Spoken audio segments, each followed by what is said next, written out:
Berikut adalah 10 alasan mengapa dasar luar negara Amerika, khususnya yang berkaitan dengan Timur Tengah dan konflik Israel-Palestin, mungkin tidak akan banyak berubah tanpa mengira siapa yang memenangi pilihan raya presiden. 1. Konsensus Dwipartisan, sokongan Amerika kepada Israel sudah lama menjadi isu dwipartisan. Baik Demokrat maupun Republikan telah lama komited untuk memastikan keselamatan Israel dan mengekalkan hubungan erat.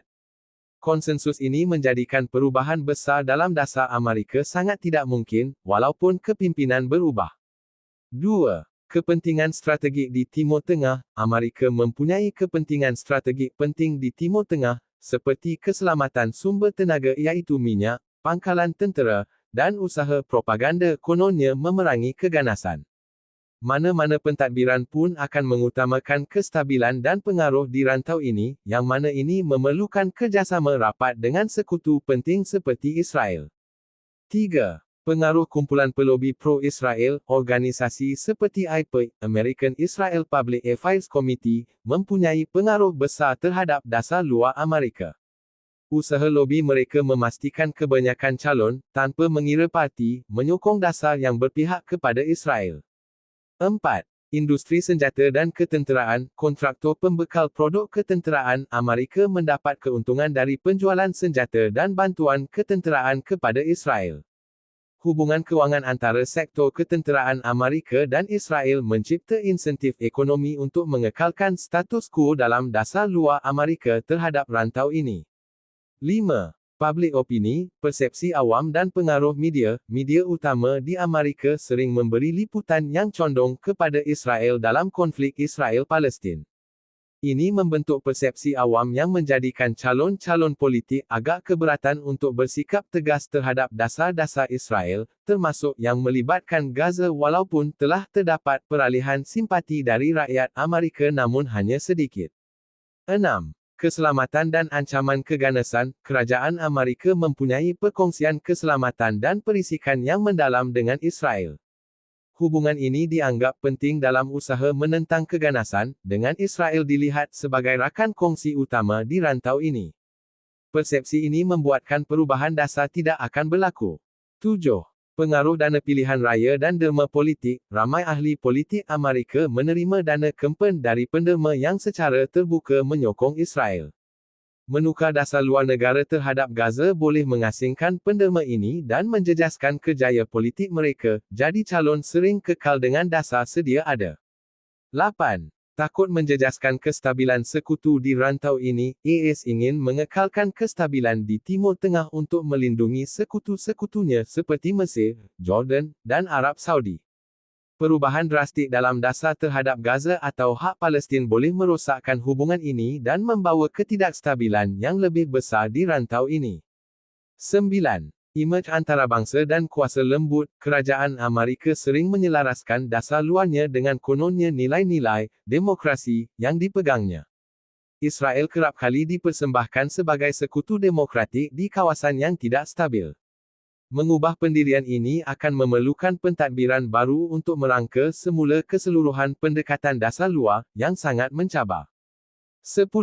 Kesinambungan dasar jangka panjang. Amerika sudah lama memegang dasar penyelesaian dua negara, tanpa mengatasi ketidakseimbangan kuasa dan kawalan yang berat sebelah menyebelahi Israel.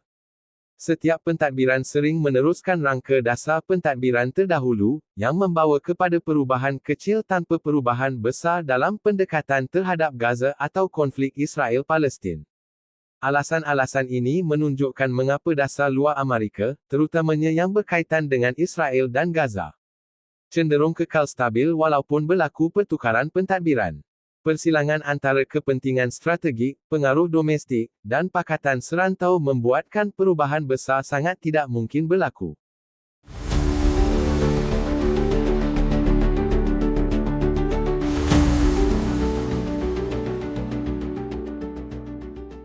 Iran menganggap keputusan pilihan raya Presiden Amerika yang kelihatan membawa Donald Trump kembali ke Rumah Putih sebagai perkara tidak penting, walaupun ia berkemungkinan bermaksud sekatan tambahan untuk Republik Islam itu.